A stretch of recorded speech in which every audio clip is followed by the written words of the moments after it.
At kasabay po ng panahon ng tag-init, uso na naman ang hawaan ng lisa at kuto. Ang mga paraan para makaiwas sa hawaan, alamin sa report ng saksing si Cesar Apolinario. Kating-kati na sa mga kuto't lisa ang mga batang ito sa Albay. Katunayan, nagbabaon na nga sila ng mga suyod sa paaralan. Makati! Makati at saka? Masakit sa ulo!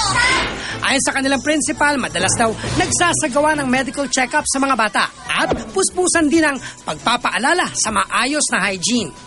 Sa Lawag, Ilocos Norte naman, nagkasana ng Operation Tanggal Kuto kung saan shampoo na ang pantanggal sa mga pesteng gumagapang sa buhok ng mga chikiting. Ngayong tag-init, madali raw mapisa ang lisa o itlog ng kuto ayon sa DOH. At pagdating ng bakasyon ng mga bata, lalong mabilis kumalat ang kuto dahil sa hawahan ng mga batang madalas magkakasama. Since nagkakahawaan, ang transmission mas mabilis during summer kasi nga nag-uumpukan at naglalaro ang mga bata during summer. Payo ng DOH, bantayan ang personal hygiene ng mga bata. Iwasan din ang hiraman ng mga gamit, gaya ng suklay, sombrero, maski ang mga gamit sa pantulog, gaya ng unan at kumot. Cesar Apolinario ang inyong saksi.